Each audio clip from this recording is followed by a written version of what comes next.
এই হ্যাকড হওয়া টুইটারে শুধু একটি লাইন আসছে প্রস্টিটিউট। এখন যখন তিনি টুইটটা করেছেন 7 ঘন্টা থাকার পরে তাদের মনে হলো যে না, এটা একটু হ্যাক হয়েছে। আপনি চিন্তা করুন কত বড় অসার এবং অথর্ব একটা। আমি বলছি না এটা ডক্টর শফিকুর রহমান নিজে লিখেছেন, কিন্তু তার যে অ্যাডমিন, তাদের যে পলিসি মেকাররা, দে বিলিভ দ্যাট যে নারী ইজ প্রস্টিটিউট। সুতরাং এটার দায়ভার ডক্টর শফিককে নিতে হচ্ছে এবং তাকে ক্ষমা চাইতে হচ্ছে। এবং তিনি এটা বিশ্বাসই করেছেন যে এটা হ্যাকড হয়ে থাকে, কিন্তু আমাদেরও বিশ্বাস ওনাকে সত্যটা জানানো হচ্ছে না।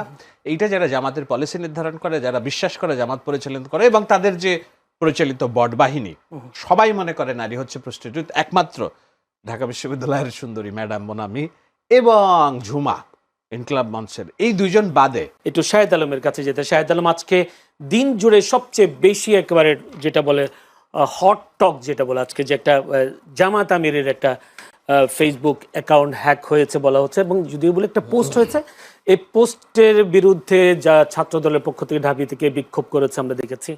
আবার এই পোস্টটা অর্থাৎ তার এক্স হ্যান্ডেলটা হ্যাক হয়েছে বলে জামায়াতের পক্ষ থেকে বলে তারা সংবাদ সম্মেলন করেছেন। আজকে জামায়াত আমি তিনিও বলেছেন যে যারা নারীদের সম্মান করতে জানে না তারাই আইডি হ্যাক করে কুরুচিপূর্ণ মন্তব্য করেছেন। শেরপুরে পৌর পার্ক মাঠে নির্বাচনী জনসভায় তিনি এই কথা বলেন। আপনি কি দেখছেন, বা যদি বিশ্লেষণ করতে বলি কি বলবেন? আমার মনে হয় আমি এটা বলবো, তবে তার আগে এটা ব্যাখ্যাটা মামুন রাসেল যদি আগে দেয় তাহলে শুনতে সুবিধা হবে। আমি বলার চেয়ে রাসেলের কাছে আমি একজন সাংবাদিক, আপনি কি মনে করেন আসলে জামায়াতের এই কথা, জামায়াতের আমিরের বক্তব্যকে আপনি কিভাবে দেখছেন? আমি তারপর ওনার কাছে যাবো। একদমই ধরেন একটা ব্লান্ডার, কমপ্লিটলি ব্লান্ডার, এবং একটা মিথ্যাকে ঢাকার জন্য আরো 10টা মিথ্যা সামনে হাজির করা, সেভাবেই আমি দেখি। কোনটা মিথ্যা কোনটা? এই যে জামায়াতের আমিরের এক্সে যে হ্যাকড হয়েছে, এটা একটা ডাহা মিথ্যা কথা। তারা একটা প্রেজেন্টেশন দিয়ে বোঝানোর চেষ্টা করেছে। দেখুন, আমরা এক্স ব্যবহার করি আমি অন্তত 10 বছর। টুইটার ছিল সাবেক। আমি ফেসবুক ব্যবহার করি তারও 2008 সাল থেকে।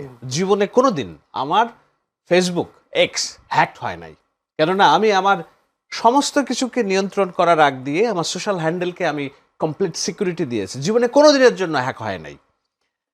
তো প্রশ্ন আসতে পারে যে আপনার সোশ্যাল এই গরম সময়ে যদি আপনার সোশ্যাল হ্যাকড হয়, আপনি যদি আপনার সোশ্যাল মুখপাত্রকে সুরক্ষা না দিতে পারেন, তাহলে আপনি কিসের নেতৃত্ব দেওয়ার কাজ করছেন, তাই না? এটা কমপ্লিটলি একটা মিথ্যা কথা। এই কারণে যে আপনার যদি এক্স হ্যাক হয় তাহলে আপনাকে ন্যূনতম 2 দিন থেকে 7 দিন পর্যন্ত অপেক্ষা করা লাগতে পারে এটাকে রিকভার করার জন্য, প্রথম কথা। দ্বিতীয় কথা হচ্ছে, যখন আপনি টুইটারকে ইমেইল করবেন যে না আমার এটা হ্যাক হয়েছে, আমার এইটার অন্য কেউ চেষ্টা করছে, তারা একটা ফিরতি ইমেইল পাঠাবে আপনাকে, একটা ওটিটি পাঠাবে আপনাকে, যে ওটিটি পাঠাবে এবং আপনি রিয়েল এটার মালিক কিনা সেটা তারা ক্রস ভেরিফিকেশন করবে, চেক করবে, দেন আপনি এটা পাবেন। ইটস নট লাইক যে একটা ফিশি ইমেইলে দিয়ে দিলাম আর 11 জানুয়ারি না কত জানুয়ারি মনে হয় যে ফিশি ইমেইলটা আসছে, আপনি আজকে খুললেন, এটা হ্যাকড হয়ে গেল।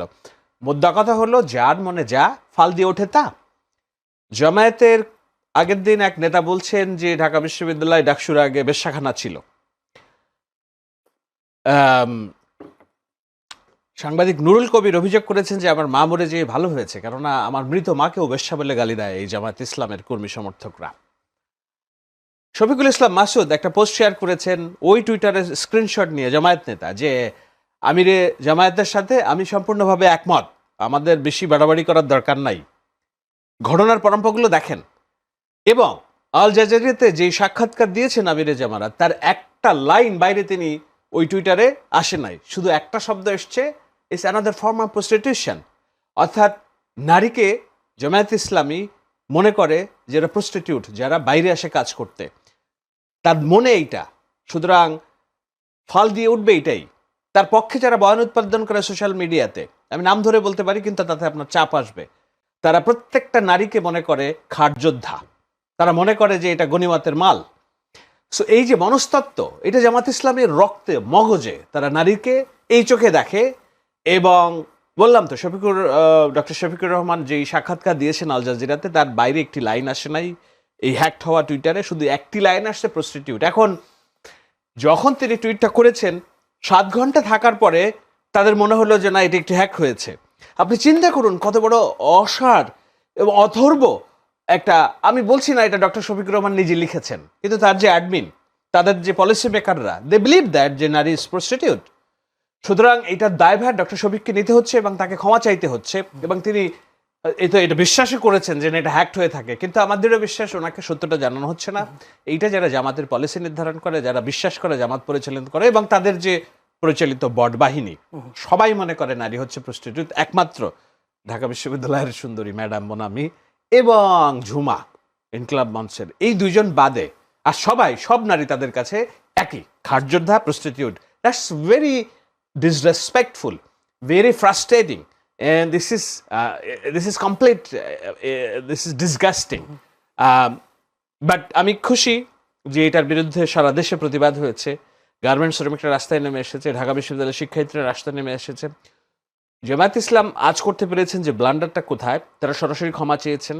সুতরাং আমার মনে হয় না এটা আর বাড়বে খুব বেশি, কিন্তু 2 টাকা দামের মুরগি গেল, শিয়ালের মন্ত বোঝা গেল, প্রবাদ আছে না? তো আমার মনে হয় জামায়াত ইসলামী নারী সম্পর্কে কি ধারণা পোষণ করে, কেন তাদের কর্মঘণ্টা আটকিয়ে রাখতে চায়, কেন তাদেরকে ঘরের মধ্যে রাখতে চায়, কেন নেতা বেশ্যা বলে গালিয়ে দেয়, কেন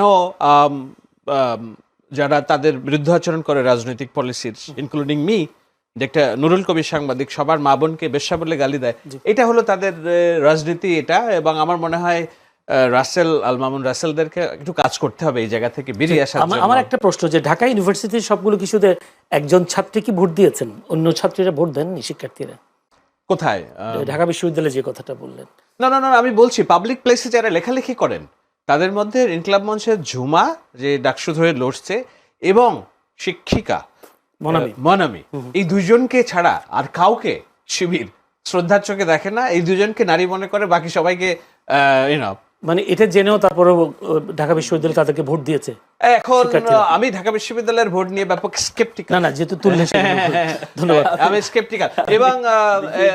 এবং ওটা তো ঢাকা বিশ্ববিদ্যালয়ে যারা সংসদে নির্বাচিত হয়েছে তন্নি থেকে আরো অনেকেই, তারা তো প্রকাশ্যে এটার কথা বলছে যে it's a different character, different look. এখন আপনি আজকে সামান্তা শারমিন একটা পোস্ট শেয়ার করেছে, আপনি দেখেছেন কিনা, যে সব হচ্ছে ভেড়ার পাল, কিন্তু মাঝখানে ভেড়ার মুখোশ পড়ে আছে একটা নেকড়ে। তো সে বলছে যে আসলে আমরা সবাই মনে করেছি এটা নিষ্পাপ ভেড়া, কিন্তু ভেড়ার ভিতরে নেকড়ে দাঁড়িয়েছে। মিন করেছে জামায়াত ইসলামিক শিবিরকে যে এরা যে ভালো মানুষই নিয়ে এসেছে সামনে, আসলে এরা ভালো মানুষ না, যখন সময় আসবে এদের নেকড়ে চেহারাটা বেরিয়ে আসবে। এবং সেটা নির্বাচনের আগে একটু বেরিয়ে আসছে মনে হয়, মানে তারা অসচেতন ভাবে বের করেছে।